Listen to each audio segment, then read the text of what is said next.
Hi there. Welcome to the From Lab to Launch podcast by Qualio, where we share inspiring stories from the people on the front lines of life sciences. Tune in and leave inspired to bring your life-saving products to the world.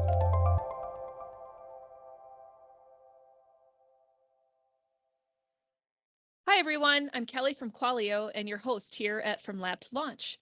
Thanks for joining the show today. We've published over 50 interviews with innovators in life sciences across the world. It's been so inspiring to hear the stories of perseverance and innovation to improve human health and save lives. If you've enjoyed those conversations, please consider subscribing and giving us a review on Apple or Spotify. And if you want to be on From Lab to Launch, please see the application linked in the show notes. Today, we're chatting with Ethan Drower, co-founder and operating partner of CiteMed, which is revolutionizing the European Union Medical Device Regulation, or EU MDR, process. Literature search and review is the cornerstone of medical device companies' clinical evaluation reports, and CiteMed has made this process more streamlined and optimized than ever.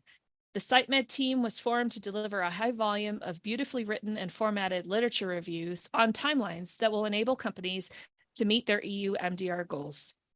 CiteMed's top goal is to help companies get their medical products to market as quickly as possible, all while maintaining state-of-the-art compliance with the European Commission regulations. Ethan's been on our show before, and we're thrilled to have him back and hear all the latest updates with him and CiteMed. Let's bring him in.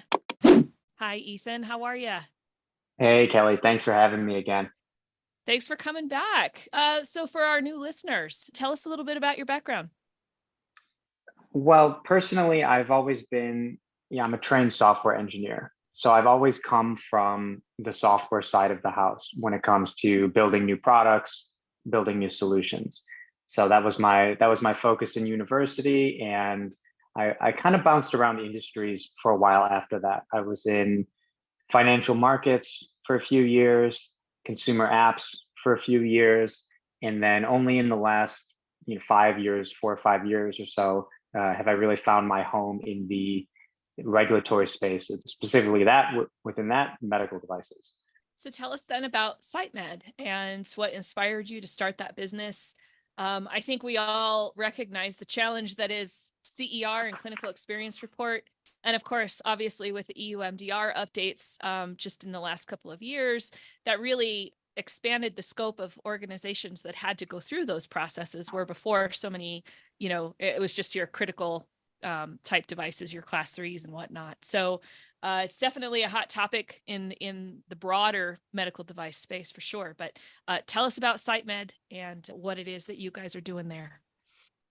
Right. The inspiration for CiteMed, it really was brought on by EU MDR, because it was just such a massive shift in focus from a regulatory perspective to heavy on clinical evaluation, heavy on literature review, and on pretty much all of your devices. You have to do something. Whereas before, you could get away with next to nothing or virtually nothing in a lot of cases.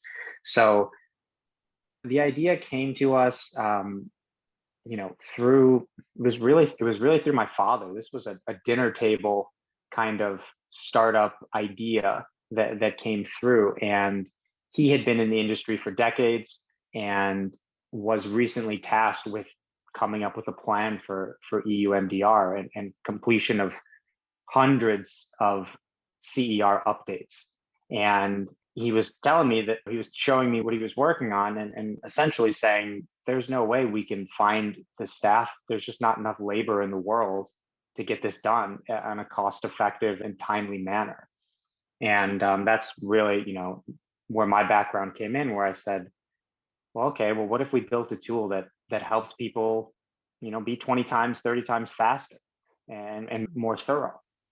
And from there, we've really spent all of our time trying to do just that and build tools that support our clients and support our own team with the conducting of this research, conducting of these reviews, and delivering these reports quickly and of the highest caliber possible. That's really exciting. And also absolutely what a painful process it used to be. I can recall subscribing to organizations that just sent you lists and lists of abstracts, and people would just sit and read and read and read and then go, oh, maybe we need to request these 10. And sometimes you had to justify even the expense of the 10 that you would request, and then read those. And yeah, we had whole departments, and that's all they do all year. It's incredible, especially in this industry, and you guys know this better than anybody. There's so much work that relies on the brilliance of the regulatory affairs professionals, and they're great people, right? Quality and regulatory people are incredible, and for far too long, companies have relied on them to keep track of all of the paperwork and do everything themselves without any hope of, making systems or building better tools.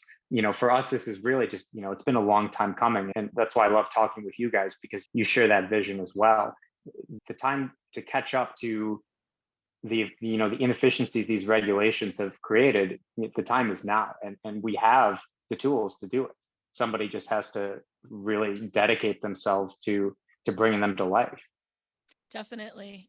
Definitely. Yeah. You talk about, of course, we're in the EQMS business, right? And I started my career in this industry when we still had to fill out carbon copied records, because one went with the batch and one went somewhere else, and they were all numbered in the corner. And if you lost one, oh my gosh, the stuff we had to go through to go find that piece of paper, right? And yeah, so from a literature search perspective, that's a whole wow. I mean, you've got the power of the internet driving so much information, but how you sort through it and how do you, I mean, it's so overwhelming in a different sort of perspective. Now there's too much information. So obviously, a tool like yours, that's amazing to really target the areas, do the filtering, make sure you're getting good, solid information.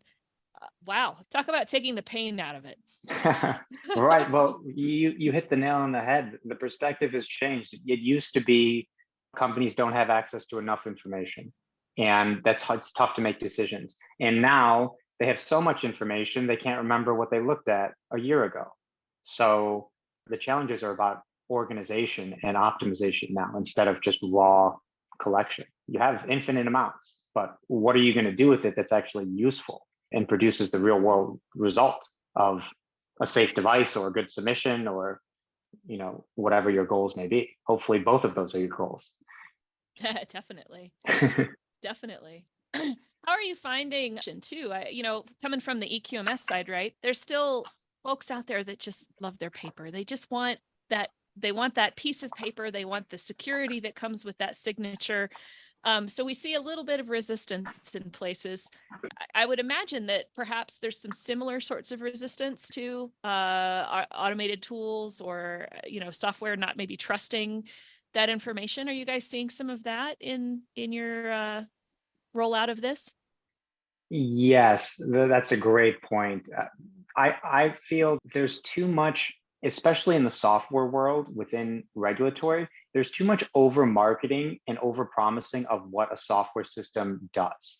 And as regulatory people are very astute, and they don't really respond to fluffy, oh, it's artificial intelligence, it handles it for you, right? That does not fly in our worlds. So we believe in building tools that support the RA professionals. We do not build solutions to replace them. So for us, as soon as we get past that barrier of our system doesn't make the decisions for you, we want you to make the decisions. But what we don't want you to do is all of the other nonsense of organizing the data, presenting it, removing all of the duplicates and bad data, spitting it out into documents. We do all of that. So once a regulatory affairs manager realizes that all we're doing is taking away the nightmare of the formatting of these reports, we tend to see that adoption, it goes much smoother after that. But there are misconceptions, especially with companies trying to overpromise with these magical machine learning based solutions, and we've just abandoned that approach entirely. That's not what we're out to do. We're out to just build utilities that assist the people that we know to be incredible and to be incredibly competent. So I think you can kind of help the adoption curve by presenting yourself in that light, right? This is a tool. This is not a replacement. This is not a new thing. This is a better way to continue to do what you're already doing. Definitely. I really like what you said there. It's not a replacement. You know, I've had customers or potential customers ask us things like, does your tool do risk management? Well, sort of. I mean, it's a similar But we situation, need you. right? You know, yeah, we can make the information available to you and we can organize it in a way, but at the end, there still requires a human to make a decision. And I don't think we'll ever get away from that because the machines, even smart ones, can't pick up nuance, right? There's always that element of some other pieces of information, maybe that the machine filtered and said, well, this wasn't relevant, right? So I love what you said Exactly. with this is not a replacement. It's support. It's doing the grunt work for you so that you can then assess the information and make the best decisions possible. Right. And to be honest, this is not an industry where I ever want to replace the human, because the people that we've worked with, they're incredible. Nobody understands these devices and how they function in the marketplace and how they function with their customers, as well as these people. And you're not going to be able to just replace them with a complex series of logic. There's no need to. They're fantastic. If they were bad and people were getting hurt because regulatory and quality professionals weren't good at their jobs, okay, maybe that's a different challenge for us to solve. But that hasn't been our experience. We've found incredible people, so let's just help them. Yeah, give them more Right. tools to do their jobs better. Yep. I've often said as a QA professional, I'm only as good as the information I have in front of me. And so, yeah, this is definitely a powerful, powerful way to get more information in the places it needs to be. Yeah, in a That's useful awesome. way. Definitely. So, I guess to kind of pivot a little bit, then, what are some mistakes maybe that companies are making or things that you're seeing as you're working with these different organizations? What are some mistakes companies should avoid during the EU MDR and the post-market surveillance process? We might need another podcast to get through all of them, Kelly. I'll give you my top two, maybe three. We'll see how we go. Okay. The first is the most obvious, and that's around timeline and planning.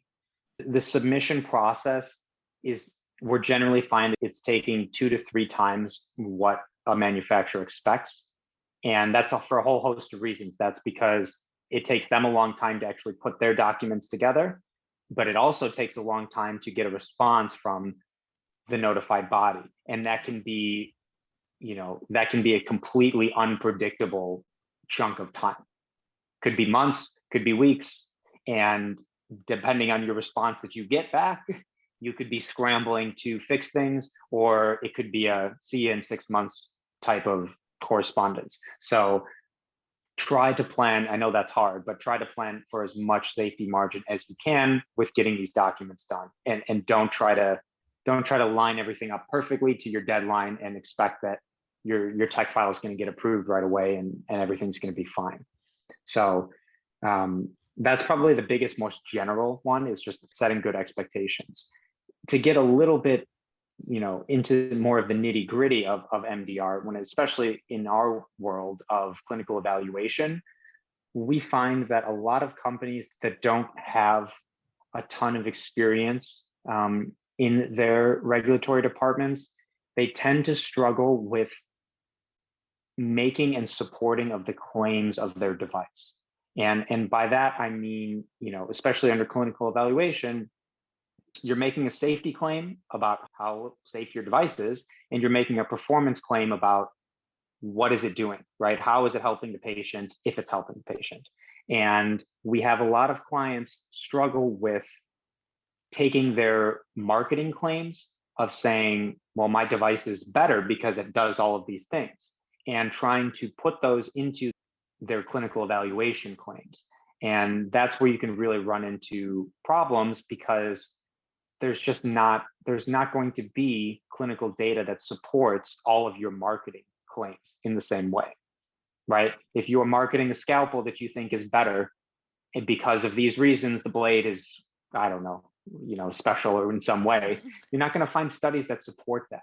What you instead would be able to find more likely are studies that support the fact that it's a blade, it cuts things and it doesn't break.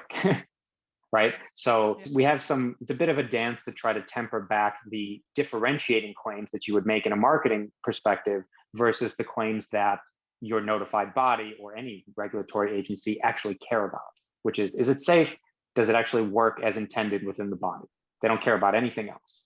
And, that can be tough for a marketing person to swallow sometimes because that's their whole life is differentiating the product. But regulatory wants it to be the same. That's an interesting perspective too. That is such a dance. I mean, going through the design control process, figuring out what you even are going to try to claim, as far as your label claim, and then how does that translate to marketing? And I hadn't even thought about trying to tie that into your CER, because you're right. It wouldn't be comparative. Doctors aren't doing comparative studies just for fun. They're just using things and then reporting on what they observe. So how do you turn that into better or different? I hadn't even thought about it from that perspective. Yeah, that's been tripping up quite a few people in the industry because you can't find clinical data to support all of those nuanced things. You can only find it to support the base claims of a specific type of device and how it works in the body or on the body. So that's a major one. That's pretty in the weeds. I'll give you one more quick one. And I guess it would be around underestimating the workload of continued compliance and updates. Most people are just concerned about, okay, how do I get my MDR update approved, right? How do I get my recertification done? Whatever I got to put in there, whatever I got to put in those documents, they just say, go ahead, do what you need to. And it's a struggle for us from our perspective as advisors to say, we'll get this document, we'll pass its audit. But this document has a whole list of things that you are now committing to doing every year or every 2 years consistently in the same process. And you got to make sure that you're doing that, right? Yeah, it's sometimes an awkward conversation to have, but what systems and processes do you have in place to actually update your literature review every year? Are you doing your vigilance? How are you organizing the data? These are the same challenges of quality, right? It's not just about, okay, we're approved. Just gonna say, yep. It's more than just getting the piece of paper. Maintaining is actually harder. It is. Yep. And if you've got multiple devices and you're a small team, I'm sure you guys have a lot of customers that are teams of one, right? And that person's not going to be able to do 5 of these CER document updates every year on their own, and then still do all the FDA stuff and do new product tech files. I mean, so for us, we always try to drive that home is whether you're going to use our platform to keep this in line for you or not, it doesn't matter. What matters is that you realize you need a process and somebody's going to have to do this. So it needs to be on your budget, needs to be on your mind because it will get you in a few years. And then you'll be having other challenges, right? Yeah, definitely. Well, and I can see too, like the year over year for you guys, because once you've set up your search, for example, with the certain parameters and you're delivering the information and you've gone through the process and you've gotten your approvals, you've got to be able to replicate that. And so if you don't stick with a tool, now you're going to have to replicate it manually, and nobody wants to do that. But No. There's definitely a huge advantage there too, to use a software tool like what you guys have built here to make sure that you're consistent. Or, I've been in situations too where, you see a new problem happen in the market or in the field in your area. So now you need to update and add a few new keywords to go do some more searching. I assume, with your tool, that's a pretty simple process. We save the protocol that we're running, and you can run it as many times as you want, as often as you want. And you can store and trend all of those results. And it's always safe. Same thing like in the QMS world. You want that audit trail of processes that can be replicated. And that's one of the bigger notified body focal points now is, okay, you've given us a plan. Can we run the same searches, do the same process, get the same results? And if you're sending them a whole mess of tangled Excel files and, zips of hundreds of documents that aren't named, in a standardized way, it's just going to come back to you. It's Definitely. not going to work. I'm sure Definitely. by your laugh, I can tell you've seen a few of those. Oh, A I've few of seen those. them. Yeah. That's why I'm thinking back. Like, oh, yeah, that can be so painful. It just Well, and it's yes, funny too, because so I'm in quality, not regulatory. So my job was always to basically QC everything before it got submitted. So yeah, some of the packs that got handed to me over the years, and I'm just like, you just kind of glaze over. And how do you, at some right. point you're partway into it going, I don't even know if I could say that I agree or have seen everything or because it is such a jumbled mess. Right. I mean, you barely know what language it's in at first. You're like, is Sometimes. this meant for our department or is this something else? Yeah. Well, and I was always curious too. And then, so you hand all that to a regulator, and no wonder questions come back because, the regulator is seeing these submissions from, hundreds of different companies per year. And Yeah. so the first thing they have to do is figure out, okay, what language are these guys speaking, right? To use a language analogy, right? Because it's all, everybody has their own terminology and semantics, right? That we all Right. use. Oh, we do that, but we call it this, right? So if you've got these standardized tools, we can all start to speak the same language. That just speeds up your regulatory process as well, I would think, to make it easier for them to, instead of wading through the piles and buckets That's and that's boxes. that's an amazing point because I think oftentimes we kind of abstract the concept of our regulatory auditors. And we have to remember that these are just people that are, having the same tough days that we are. And if we send them documents that are going to confuse them or create more work for them to review, it's just gonna negatively impact your scoring because who wants to do that after lunch? There's 2 hours left in the day and you get a jumbled mess of documents. You can't understand how they're linked together or how they did it. They're just going to flag it, tag it with a nonconformity, and send it back to you. They're not going to go through it. So Yeah. to your point, I mean, I think this is also kind of a shared vision, but how can we standardize these types of submissions so that everybody's on the same page, that the regulatory agencies know what they're getting so they can more quickly and more efficiently process them. We know what they want and what they're reading, and so we can more efficiently put them together, which brings costs down, brings headaches down. um, you know it's striving towards that uniformity is really, I mean, I think it's a noble goal. I think it's going to take a while, but somebody has to try to push it forward. Definitely. Well, and I was just thinking too, you're talking about uniformity and stuff. This is a great opportunity for regulatory harmonization around the globe as well, right? Because, I mean, you just look at, for example, I have to write a 510K to submit to the FDA, and then I have to turn around and write a technical file for a notified body, which is a different format and a different layout. And mostly the Right. same, but slightly not, right? Not enough the Not same that enough. you could just, that you Not could just enough. take your 510K and start plugging in all the pieces. But anything related to post-market surveillance, like we all have the same goal, right? The different regulators, we're all in it for safety and efficacy. We want these things to work. We want to change people's lives or heal them. But Right. if we all go about it so differently, then you're back into that translation game of Yes. how do I write this up and who sees it where And so yeah, it's astounding. I wonder too, now that the MDR has gone into effect, I know the FDA has been working a lot on harmonization, and we've got MDSAP and we've got some different opportunities out there. I wonder, and I hope maybe they're watching this to see how it all goes. And as they start to standardize the medical device regulations, that we'll see some standardization around post-market surveillance and clinical experience reporting, even into the FDA, I hope. Right. Well, I mean, you can hope for it, but your point is right. We all have the same goal. It's to put out as many effective and safe devices as possible to help as many people as possible. So my hope is that, technology, in my opinion, kind of accelerates things to the point of mass adoption. That's one of the beauties of it. So my hope is that tools like ours and tools like yours can get so good that it makes it obvious that they have to be used. And whether it becomes things that we've created or things that somebody else has created, it's immaterial. What matters is that we're striving towards the creation of some type of tool and standardized process that is so efficient you can't refute it. I mean, and that's kind of the dream, right?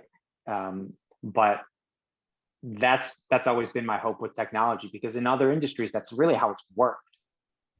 We're a little bit slow over here. well, yes, it's life sciences. We don't like change. Change is right, bad. right. Oh my goodness. I have faith in the industry. I know we will get there, and when we do, it will be a far more researched and well thought out solution. So that does make me happy.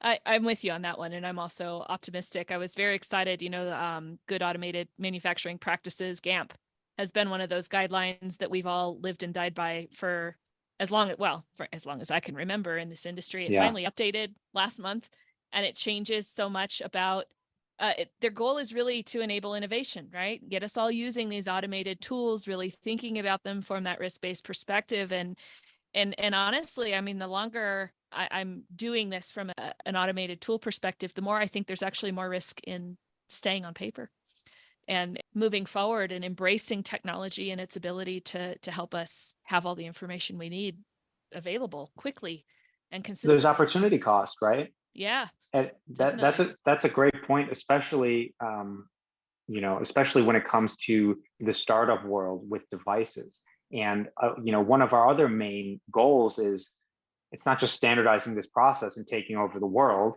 It's how can we make it easier and cheaper so that the smaller company that has a newer product that still needs some work, they can actually afford to get it approved and get it out there and helping people. And if it's going to cost you hundreds of thousands of dollars to do the paperwork to approve devices, people aren't going to want to create devices anymore, except for the big companies that have the budget and don't care, right? But if you want the innovators, like you do in the manufacturing space as well, there needs to be a way for them to safely and cheaply try things, right? And foster that kind of atmosphere of creativity. And that's just one of the benefits of technology. We can make it cheaper and safer at the same time, which is unheard of. Yeah, it really does remove that barrier big time.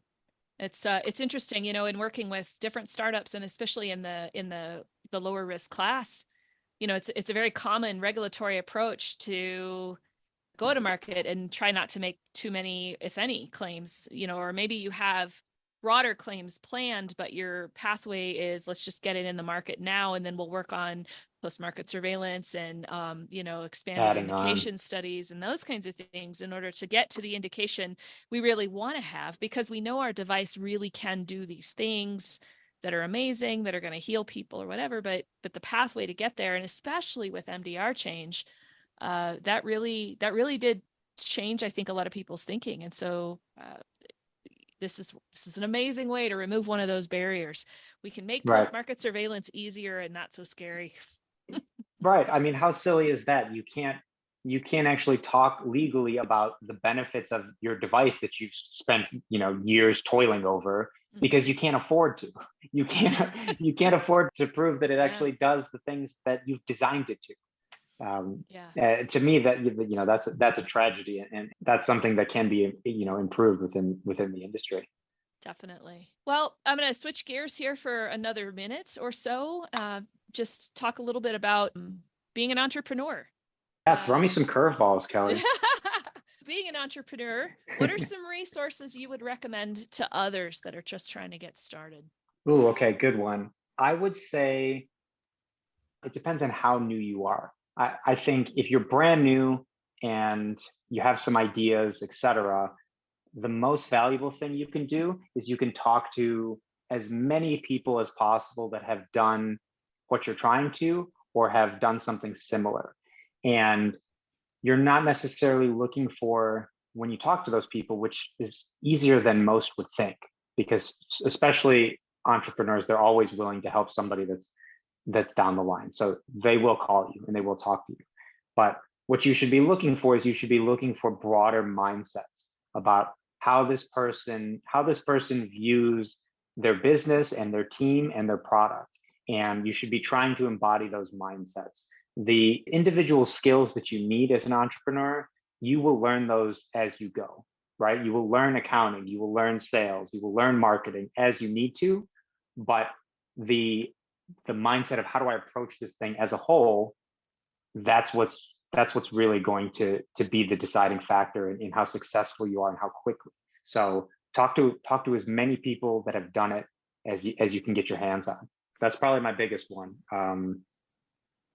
I mean, I can give you some book recommendations, I guess. Sure, yeah. Let's see. One of my recent favorites would be a book called Traction, and it's a framework for how to run and systematically grow a business. And there are a million frameworks out there. It doesn't matter that you pick this one, but what's important is that you start seeing a business that you're creating as a series of systems and people, right? One of the biggest mistakes early entrepreneurs make is they try and do everything themselves, and they just kind of assume that that's how it's going to be forever. As an entrepreneur, one amazing exercise should be making a list of all of the things you have to do to make your company run, deliver the product or service, get paid, etc. Make a list of all of these things, and then start to figure out, okay, how can I hire people and build processes to do all of those things? And another one of my favorite reads is a book called Fire Yourself by Adam Anderson, which is a, it's a strong title, but the premise is if you take that approach and you continue to hire the right people and put in place the right systems that do all of the things your business needs to, one day you should wake up and call your staff and they'll say, why are you calling us? We don't need you. And that is the day you really ultimately want to reach as an entrepreneur. Not that you're useless, but that you've built such a collaborative group of people and processes to grow and accomplish your actual business goals. So I think trying to frame it in approaches like that is very effective for new entrepreneurs. And we kind of get lost in the hustle, if that makes sense. Definitely. And that was, as you were speaking, that was kind of the thing I was thinking of. It's here's all the things, but also what are the things I actually am not very good at or don't know how to do? And is there value in me learning them, or is that a thing to outsource? Is that a thing to find a partner or find an employee, or, and obviously in the entrepreneur space, you could be perhaps constrained from a resource or finance perspective, but yeah, Right. what pieces make sense for you to do now versus later? I guess also spending a lot of time in the startup space, that's a place where that can make or break you. If you don't spend your time and efforts in the right places, or you try to do it out of order. Prioritization, especially if you don't have a lot of funding to take care of all of it at once, right? If you don't have an influx of capital to say, here's all the departments, I can hire somebody to build all of those departments, right? That's the dream. It never works like that. You're always 1 month of invoices away from not being able to pay yourself, right? And that's when it's important to be able to prioritize. What are the tasks that only I can do?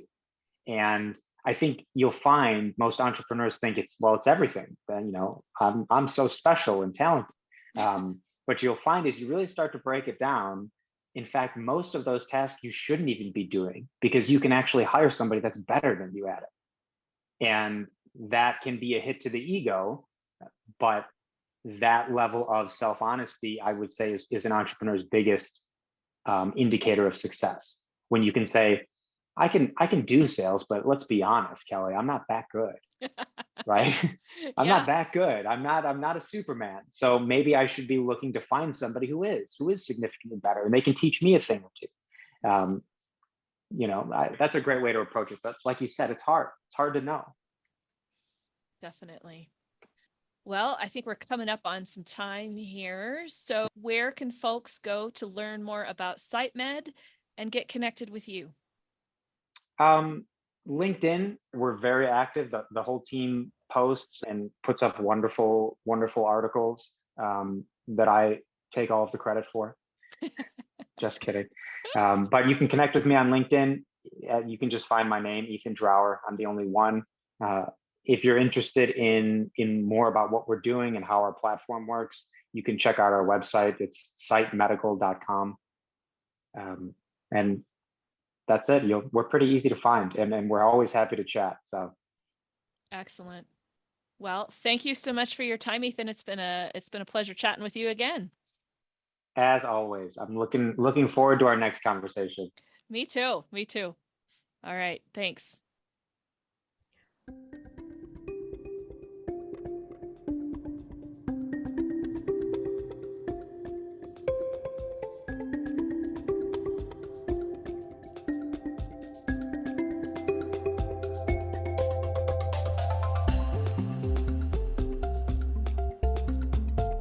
Thank you for listening to this week's episode of From Lab to Launch, brought to you by Qualio.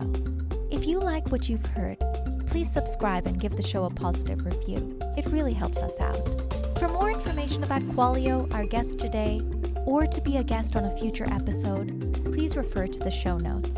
Until next time.